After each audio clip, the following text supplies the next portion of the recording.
C'est un sport qui est tellement exigeant qu'il faut aussi savoir profiter des bons moments et juste moi je m'éclate à faire du triathlon quoi.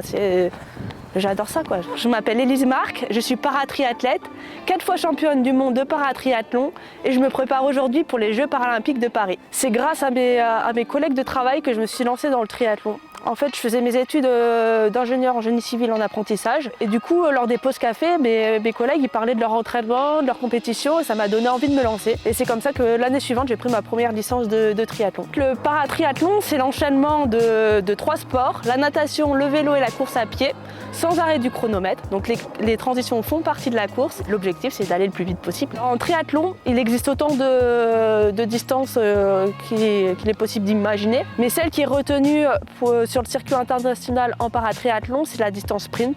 Ça correspond à 750 mètres de natation, 20 km de vélo et 5 km de course à pied. Pour moi, ça représente entre 1h10 et 1h15 d'effort. Allez, vas-y. Allez, voilà, remonte bien, voilà.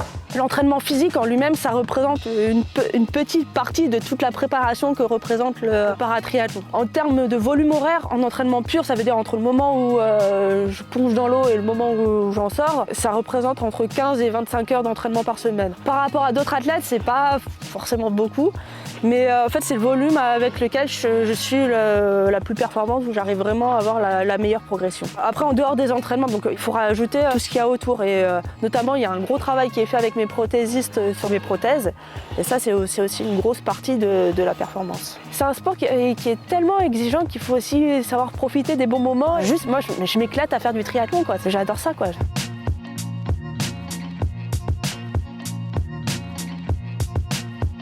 Le sport, ça a vraiment été un ingrédient qui m'a aidé dans ma reconstruction et j'avais vraiment une appétence sur le sport outdoor. D'abord, j'ai commencé par des randos, mais j'avais vraiment aussi la volonté de faire plutôt des treks sur des longs séjours où on bivouaquait. Tout ça, j'ai fait avec l'association Handicap Évasion qui m'a beaucoup aidé là-dessus. J'ai pu me consacrer à 100% à ma pratique grâce à la CIP que j'ai avec l'armée. Je fais partie de l'armée des champions, du bataillon de Joinville. Depuis 2015, je suis détachée à temps plein pour pouvoir me consacrer à ma discipline. Après, sur les compétitions, on n'a pas de prime aujourd'hui, à part sur les jeux, donc c'est vraiment grâce en fait, à mes partenaires que je peux vivre. En fait, les jeux, c'est un événement sportif qui apporte une médiatisation de dingue aux athlètes. Et là, les faire à la maison, enfin, c'est juste un truc de dingue. Ma famille, jusqu'ici, ils ne sont jamais venus aux jeux et là, ils vont pouvoir être présents et pour moi, ça me fait hyper chaud au cœur. On dit de moi que je suis quelqu'un de volontaire, qui sait se donner les moyens de ses ambitions.